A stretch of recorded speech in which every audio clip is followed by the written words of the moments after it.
Hello, carbon credits, carbon trading, emissions trading, carbon offsets. You've probably heard all the terms flying around and the buzz, so what's it all about in plain terms? Well, that's what I'm going to explain to you today. Whether you're a skeptic or a believer on the need to cut greenhouse gas emissions, the fact remains that scientists around the world continue with their warnings, and more importantly, governments have taken their views on board and are continuing to introduce legislation to help the world stop polluting the atmosphere in order to save the planet from possibly dire consequences. So whether you're in or out on whether it's justified, it's not your call, it's just happening. But whichever camp you're in, you've got a great opportunity to make money and save the planet if it's your thing. We've all heard of global warming. The Earth's temperature has increased, sea levels have risen, ice caps have melted, and extreme weather conditions have been recorded for the past few decades.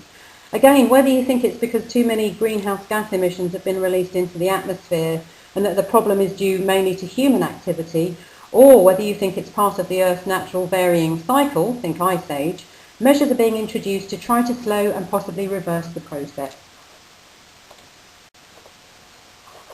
So, what are carbon credits? Because saving and making money is more important to most of us than actually saving the planet, a global market-based approach has been introduced to reduce emissions. So a carbon credit is basically the financial instrument that represents 1 metric tonne of greenhouse gas that has been prevented from being released into the atmosphere.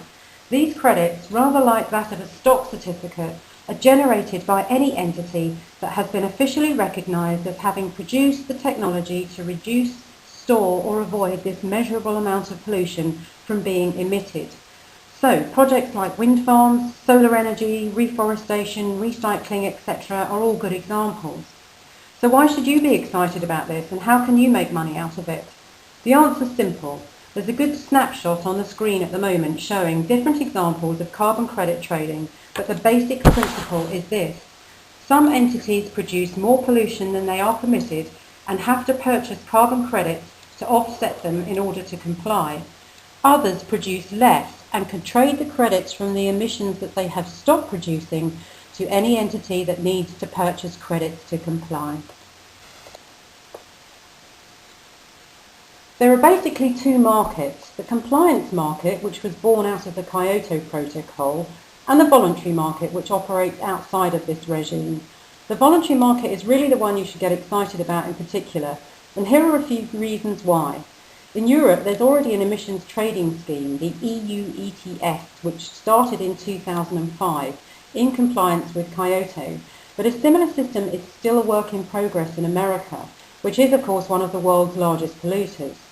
Since Obama started his presidency, he has made it clear on many occasions that tackling climate change is very much at the top of his agenda, since he has pledged that the US will collectively reduce its emissions by 25% of the levels in 2005 by the year 2020 and a staggering 83% by the year 2050. He's going to have to put a price on carbon to incentivise the biggest polluters, which will significantly broaden the already booming marketplace. Australia already have a programme of their own, and China has recently announced the launch of its own cap and trade scheme, which will kick off in 2012, increasing the pressure on America even more. General opinion is not if this system will be introduced in the US, but rather when. So, why is it such a good time to get involved in this market? In addition to what I've previously pointed out about America, the Kyoto Protocol failed to be extended beyond 2012 at last year's Copenhagen meeting. This could mean that the compliance credits may no longer exist, and carbon trading platforms have already noted a significant rush to purchase more voluntary credits to mitigate this possibility. But apart from all that, here's what some experts are saying. The New York Times. Carbon trading is one of the fastest growing specialities in financial services. Lewis Redshaw of Barclays Capital said, carbon will be the world's biggest commodity market and it could become the world's biggest market overall. The CFTC Commissioner said, carbon trading may dwarf that of crude oil within 5 years, worth $2 trillion. President Barack Obama, there's no better potential driver that pervades all aspects of our economy than a new energy economy. That's going to be my #1 priority. Fortune said, quoted, "JP Morgan isn't alone. All the big global investment banks, including Barclays, Citigroup, Goldman Sachs and Merrill Lynch, are hurrying into carbon finance." Head of emissions trading at Merrill Lynch in London said, "Carbon could become one of the fastest growing markets ever, with volumes comparable to credit derivatives inside of a decade." Barclays PLC, "United Nations carbon credit prices may rise as much as 42% by 2012. That was stated in October 2010.